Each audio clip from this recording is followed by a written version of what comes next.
Movie की शुरुआत में हम एक जंगल में एक बियर को देखते हैं जो मधुमक्खी झुंड से पीछा छुड़ाकर भाग रहा होता है।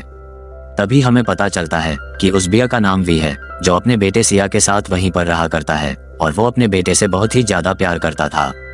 उसी दौरान हम सिया को देखते हैं जो अपने फादर की बर्थडे पर उन्हें एक सरप्राइज देता है, लेकिन उसके फादर को ये सब अच्छा नहीं लगता क्योंकि उन्हें हमेशा से अपने बेटे की बहुत ही ज्यादा फिक्र होती रहती है।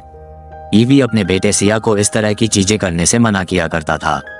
वहीं पर सिया अपनी माँ को याद करता है कि उनकी वी ने उसे बताया था कि उसकी माँ कुछ दिनों में लौट आएगी, लेकिन अभी तक ऐसा हुआ नहीं था। जिस पर वी उसे बताता है कि अब उसकी माँ कभी भी लौट कर वापस नहीं आएगी क्योंकि उसकी माँ को जंगल में आए कुछ शिकारियों ने मार डाला। और यहाँ पर हमें पता चलता है कि सिया की माँ जब उन शिकारियों से बचकर भाग रही थी तो वो खाई में गिरकर मारी गई थी, जिसमें ईवी भी उसकी कोई मदद नहीं कर पाया था और वो इसके बारे में अपने बेटे को कभी बताना नहीं चाहता था। ये सब सुनकर सिया बहुत ही ज्यादा निराश होकर वहीं पर बैठ जाता है। भी हम कुछ शिकारियों को देखते हैं जो उस जंगल में शिकार करने आए थे। ये देख करीबी अपने बेटे सिया को लेकर वहां से भागने लगता है। वो जब सिया को लेकर भाग रहा था तो इस दौरान वो गलती से जंगल में ही बने एक गड्ढे में गिर जाता है और वो शिकारी वहां पर आ जाते हैं और वो सिया को अपने साथ एक पिंजरे में कैद करके वहां से ले जाते हैं। ये देख गरीबी को बहुत ज्यादा बुरा लगता है, लेकिन वो कर भी क्या सकता था। वो तो एक बहुत बड़े गड्ढे में फंसा हुआ था, लेकिन किसी तरह वो उस गड्ढे से बाहर निकालता है ताकि वो अपने बेटे को बचा सके और वो उन शिकारियों की गाड़ी का पीछा करने लगता है।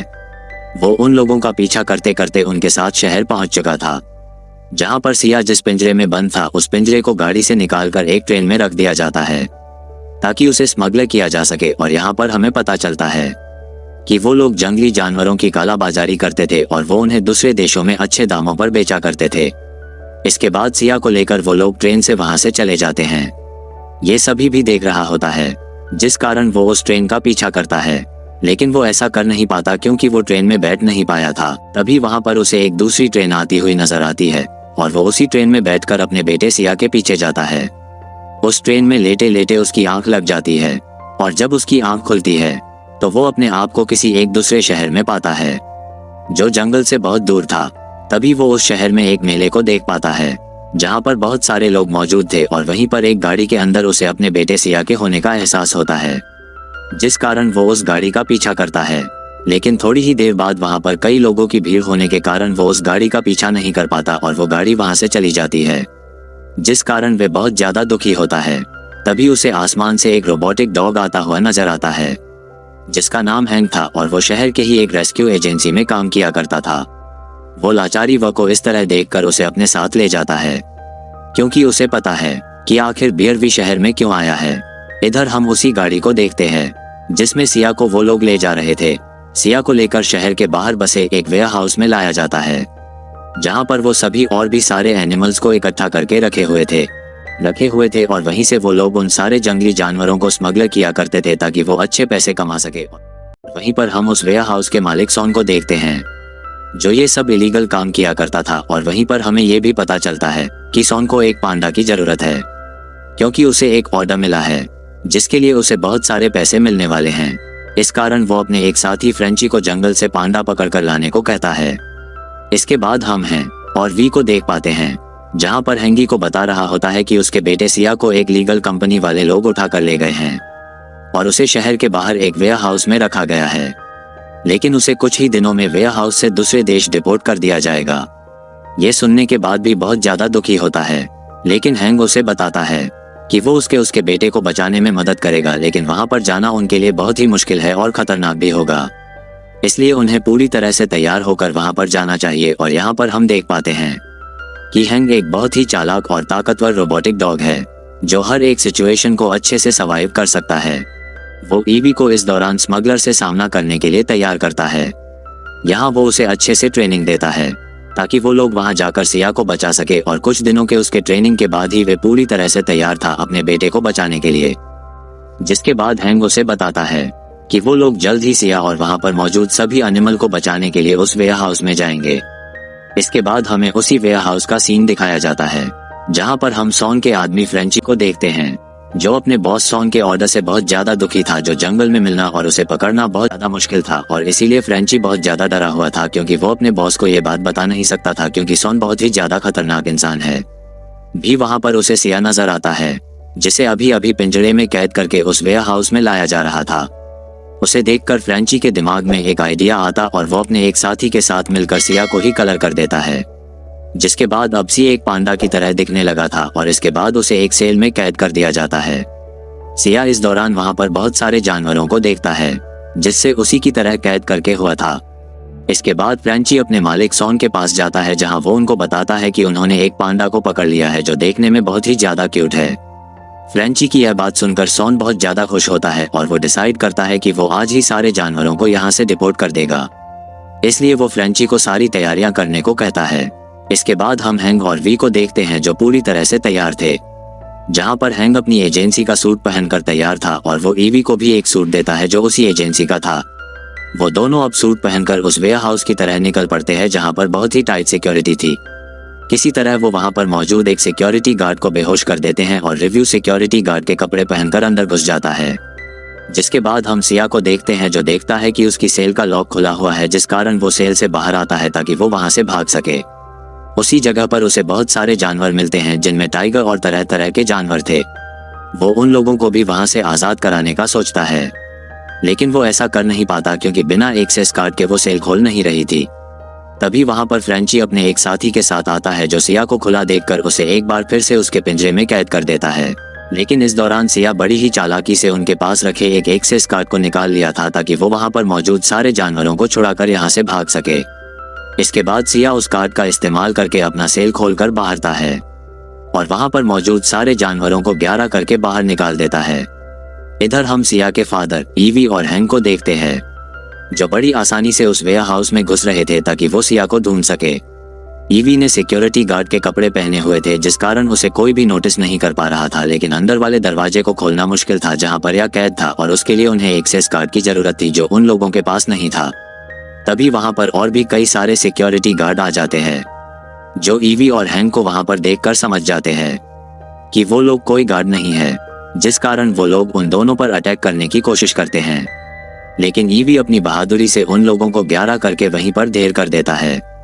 तभी वहां पर फ्रेंची भी आ जाता है जिसे देखकर ईवी और हैंग छिपने लगते हैं, लेकिन थोड़ी ही देर में ईवी फ्रेंची को भी वहीं पर बेहोश कर देता है। जिसके बाद वो फ्रेंची के पास रखे एक्सेस कार्ड को निकालकर वहां का दरवाजा खोल लेते हैं और वो दोनों एक रूम में पहुंचते हैं जहां पर उन लोगों को सिया तो नहीं मिलता, लेकिन उन्हें एक आदमी मिलता है जो वहीं पर कुर्सी से बंधा हुआ था। हैंग उसके पास जाता और उसकी रस्सियां खोलता है। वो उसे इस हालत में देखकर बहुत ही ज्यादा इमोशनल हो रहा था और यहाँ पर हमें पता चलता है जिस एजेंसी में काम किया करता था वो आदमी भी उसी एजेंसी का हिस्सा है और वो आदमी हैंग का ओनर भी था। कुछ दिनों पहले वो एजेंट और हैंग अपनी टीम के साथ वहां पर सभी जानवरों को रेस्क्यू करने आए थे, लेकिन वहां पर सोन के लोगों ने उन्हें पकड़ लिया था। हालांकि उस दौरान एजेंट ने कई जानवरों को वहां से भगा दिया था, लेकिन वो खुद ही वहां पर पकड़ा गया।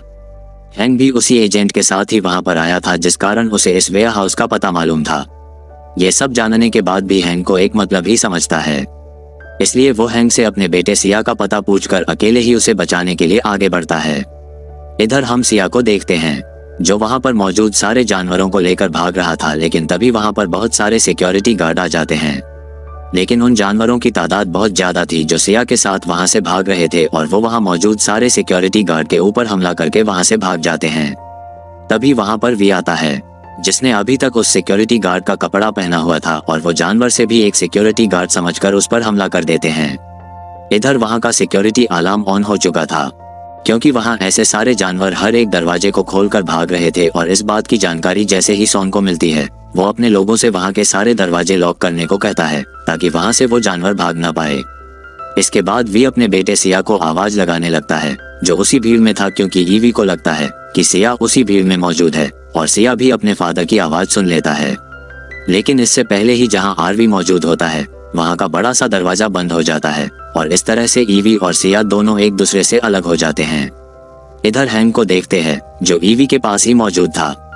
वो उसे बताता है कि वो अपने एजेंट के जरिए सिया और सभी जानवरों को रेस्क्यू करने में उसकी मदद कर सकता है, लेकिन ईवी अपने बेटे से बिछड़ जाने के बाद और हैंग के समझाने के बाद उस पर गुस्सा करता है क्योंकि हैंग उसके साथ यहाँ पर सिया को बचाने नहीं बल्कि उसके एजेंट को बचाने आया था और इसलिए वो उसे बहुत मतलब ही समझ रहा होता है। तभी वहां पर बहुत सारे सिक्योरिटी गार्ड आ जाते हैं जिन्हें देखकर हैंग अपने कुछ सुपर गैजेट यूज करता है और वो उन सारे सिक्योरिटी गार्ड को चकमा देकर वहां से भाग जाता है। इधर सॉन को पता चलता है कि वेयर हाउस में एक बियर घुस आया है, तो वो अपने सारे सिक्योरिटी गार्ड को ईवी को खत्म करके सारी मुसीबत खत्म करने को कहता है और वो उन लोगों को बताता है कि वो सारे जानवर जो यहाँ से भाग रहे हैं उन लोगों को भी बेहोश कर दिया जाए और वो उन्हें ट्रेन में लोड कर दे ताकि वो खुद उन सारे जानवरों की डिलीवरी देने चला जाए। इसके बाद हमें सभी जानवरों को दिखाया जाता है जो एक रूम में बंद हो चुके थे और उन्हें वहां से बाहर निकलने का कोई रास्ता नजर नहीं आ रहा था। तभी वहां पर सॉन के कुछ लोग आते हैं जो अपने साथ बेहोशी की एक गैस लेकर आए थे, जिसे वो लोग उस रूम में फैला देते हैं, जिस कारण वहां पर मौजूद सारे जानवर पूरी तरह से बेहोश हो गए थे।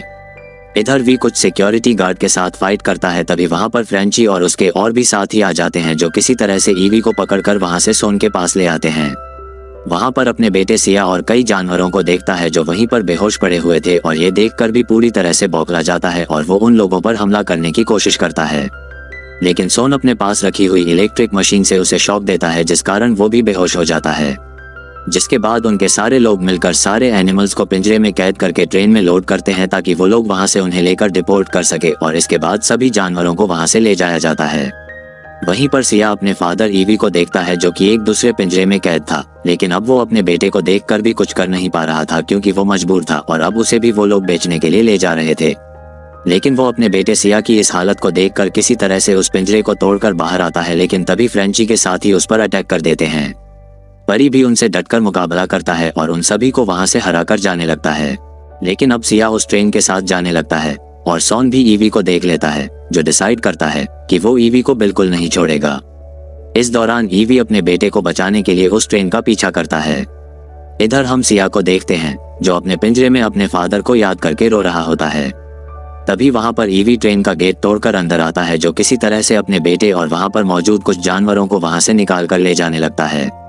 लेकिन इस दौरान सिया अपने फादर ईवी को बताता है कि यहाँ पर और भी कई जानवर हैं जिन्हें उन लोगों ने कैद करके रखा हुआ है, इसलिए वो अपने फादर को उन्हें भी बचाने को कहता है और उसके साथ मौजूद कुछ जानवर भी चीज में उसका साथ देने के लिए तैयार हो जाते हैं और वो उन बचे हुए जानवरों को छुड़ाने के लिए आगे बढ़ते हैं जहाँ उनका सामना उन्हीं सिक्योरिटी गार्ड से होता है। लेकिन वो सभी लोग उन सिक्योरिटी गार्ड से लड़ते हुए आगे बढ़ते हैं। तभी वहां पर फ्रेंची आता है और उसके साथ आए हुए कुछ सिक्योरिटी गार्ड ईवी को चारों तरफ से घेर लेते हैं और फ्रेंची सिया को एक बार फिर से पकड़ लेता है और उसे अपने साथ सॉन के पास ले जाने लगता है। लेकिन ईवी इसी तरह से गार्ड को मारकर फ्रेंची ऐसे सिया को छोड़ता है। फ्रेंची उससे डरकर सीधा वहां से नदी में जा गिरता है। इसके बाद सॉन अपनी गन उठाता है कि वह ईवी को हमेशा के लिए खत्म कर सके। ईवी देखता है कि उन सिक्योरिटी गार्ड ने उनके साथियों को भी बंदी बना लिया है और वो उन्हें किसी भी वक्त खत्म कर सकते थे, जिस कारण सिया और लोगों की तरफ आगे बढ़ते हैं। उधर हम सॉन को देखते हैं जो अपनी गन को लेकर उनकी तरफ आगे बढ़ रहा था, लेकिन तभी वहां पर है अपने कुछ एजेंट के साथ आता है कि वो और उनके सारे जानवरों को बचा सके। हैंग और उसके साथियों को वहां पर आता हुआ देखकर सॉन और उसके साथी अपनी अपनी जान बचाकर भागने लगते हैं। लेकिन उस दौरान हैंग देखता है कि वो ट्रेन अब बिना किसी ड्राइवर के चल रही है और आगे बहुत बड़ा मोड़ मौजूद है और अगर वो ट्रेन आगे बढ़ती रही तो वो सारे मारे जाएंगे। इधर हम सॉन को देख जो एक सिक्योरिटी गार्ड के पास रखा हुआ ग्लाइडर पहनकर वहां से भाग रहा था। ये देखकर हैंग उसे खत्म करने के लिए उसकी तरफ जाता है और उन दोनों के बीच में वहां पर एक जोरदार फाइट होती है। इस फाइट में हैंग सैन को बुरी तरह से हराता है और उसे उस ट्रेन से नीचे फेंक देता है, जिस कारण वो नीचे गिरकर बुरी तरह से मारा जाता है। उधर सीरी भी किसी तरह उस ट्रेन को इंजन से अलग करने का डिसाइड करते हैं और ये भी अकेले ही इंजन को पूरी ट्रेन से अलग करने लगता है और वो किसी तरह से ट्रेन के डब्बों को इंजन से अलग भी कर देता है। लेकिन इस दौरान वो भी इंजन के साथ साथ आगे बढ़ने लगता है। थोड़ी देर बाद इंजन सीधा नीचे गिर जाता है और वो सारे जानवर जो उन ट्रेन के डब्बे में मौजूद थे वो सारे बच जाते हैं। ईवी के नीचे गिर जाने के बाद उसका बेटा सिया बहुत ज्यादा दुखी होता है। तभी वो देखता है कि उसके फादर भी किसी तरह से वहां से वापस लौट चुके हैं और वो बिल्कुल सही सलामत थे। ये देखकर वो बहुत ज्यादा खुश होता है। इसके बाद हमें दिखाया जाता है कि सोन के उस कंपनी को गवर्नमेंट ने बंद कर दिया है क्योंकि वो इलीगल तरीके से जंगली जानवरों की तस्करी किया करते थे। उधर हमें हैंग को दिखाया जाता है जो अपने एजेंट के साथ मौजूद था, जहां पर उसे सम्मानित किया जा रहा था और उसे एनिमल डिपार्टमेंट का हेड बना दिया जाता है ताकि वो उन जंगली जानवरों की हमेशा रक्षा कर सके। और उसकी टीम में वहाँ मौजूद बहुत सारे जानवर होते हैं जो अपने जंगल में रहने वाले जानवरों को बचाने के लिए उस जेसी का हिस्सा बन गए थे। और इसी के साथ यह मूवी यहीं पर खत्म होती है। तो वीडियो अगर अच्छी लगी हो तो please do like and share this video and please subscribe to my channel and press the bell icon.